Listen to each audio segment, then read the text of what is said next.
4 cara bales DC pinjol atau DC yang menagih melalui WA. Nah, agar mereka kapok dan mereka berhenti menagih. Nah, apa aja itu? Yuk kita akan bahas di video kali ini. Oke, Assalamualaikum warahmatullahi wabarakatuh. Semoga teman-teman sehat-sehat selalu dan selalu dilimpahkan rezeki dan juga kesehatan oleh Allah SWT, dan teman-teman bisa tetap tegar meskipun sedang berada di masalah gagal bayar atau telat bayar pinjaman online. Karena penting sekali kesiapan mental dan keteguhan hati kita dalam menghadapi masalah-masalah penagihan pinjol ini.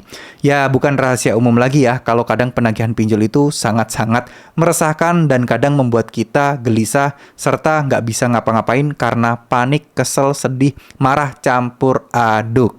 Oke, langsung aja ya. Kalau misalnya kalian mendapatkan penagihan-penagihan dari pinjol, kira-kira balesnya itu apa aja sih? Yang pertama, tips yang pertama adalah tetap tenang, jangan panik dan juga jangan emosi. Ketika teman-teman panik dan ketika teman-teman emosi, maka tentu saja ya, kalian akan rugi sendiri karena mereka berhasil memancing. Meskipun mereka berkata-kata kasar, menyebut yang tidak-tidak diri kalian, tetap tenang dan jangan emosi, tetap tanggapi dengan baik-baik. Kenapa? Karena jangan sampai hal ini akan jadi bumerang buat kita. Kita kesel, ya udah, biarkan, tanggapi dengan baik-baik. Kalau perlu, laporkan aja. Ini adalah strategi yang cukup penting ya. Karena ketika kalian emosi, kalian akan tidak terkontrol dan tidak akan berpikir dengan tenang. Karena ini akan merusak next cara-cara selanjutnya yang akan membuat kalian akan semakin terpuruk ya. Oke, langsung aja yang kedua. Yang kedua ini adalah meminta detail bukti tagihan. Nah, teman-teman harus berani. Kalau mereka menagih, tolong bayar utang Anda, bla bla. Oke, kalian mungkin bisa nih, bisa pura-pura seperti ini. Saya utang apa ya? Saya kayaknya tidak pernah utang deh. Bisa diinfokan nggak detail datanya? Utang saya apa? Dan surat penagihannya mana? Dan data penagihannya mana? Ada nggak?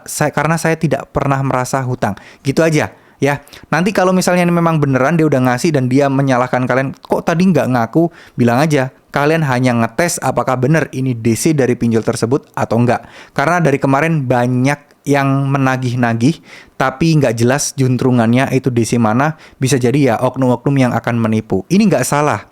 Karena apa? Karena kalian pengen memastikan bahwa ya ini bukan penipuan, ini benar-benar DC asli.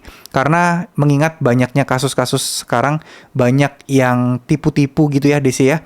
Lebih baik kita pastikan yang menghubungi kita ini adalah DC asli dan mempunyai sertifikat resmi. Karena kalau mereka ternyata abal-abal, ya mereka tidak berani dan gak akan menghubungi kalian lagi. Karena ya udah ketahuan gitu ya. Mereka udah gak berkutik karena ya kalian udah ngerti bagaimana cara menghadapi DC tersebut. Oke? Itu yang kedua ya, teman-teman. Nah, sekarang yang ketiga. Yang ketiga di sini adalah jelaskan bahwa kalian memang belum ada dana dan sedang diusahakan. Itu penting banget. Penting sekali. Karena gini, ketika teman-teman mereka ngomong panjang lebar, tapi kalian juga menanggapinya panjang lebar, itu akan percuma. Yang pertama, mereka tidak akan mendengarkan kalian. Yang kedua, mereka juga nggak peduli. Yang ketiga, maunya mereka cuman kalian segera bayar. Nah, percuma kan kita cerita panjang lebar, bilang aja secukupnya. Jadi, mohon maaf saat ini masih belum ada dana, tapi insya Allah sedang saya usahakan dan mohon doanya agar segera terkumpul untuk bisa segera saya bayarkan. Udah, nggak usah babi bu bebo.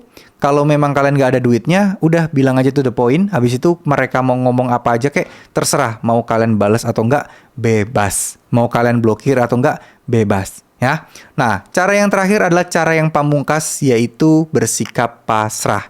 Setelah cara yang ketiga tadi, kalian pakai kombinasikan dengan cara keempat, tentu akan sangat-sangat luar biasa dampaknya.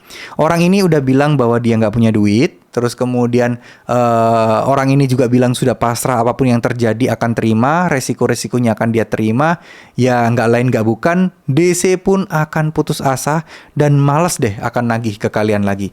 Karena ya orang udah pasrah, ya mau gimana lagi, orang sudah nggak peduli apapun yang terjadi dengan dirinya. Karena memang dia nggak punya duit, nah pakai cara apa lagi untuk menagih? Ya, itu adalah sebuah cara yang sudah terbukti. Beberapa DC paling males banget sama orang yang pasrah. Sama orang yang berani, itu jauh lebih gampang untuk tetap DC atasi.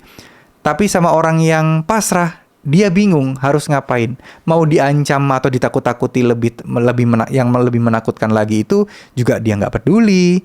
Jadi ya serba salah gitu ya. Itu salah satu hal yang mungkin harus kalian pahami. Nah, kalau kalian udah bosen, lebih baik pasrah aja. Diancam A, B, C, terima aja. Oke, nggak apa-apa, mohon maaf, saya akan tunggu kehadiran Bapak di sini. Ya tantangin balik aja. Namanya juga udah pasrah kan.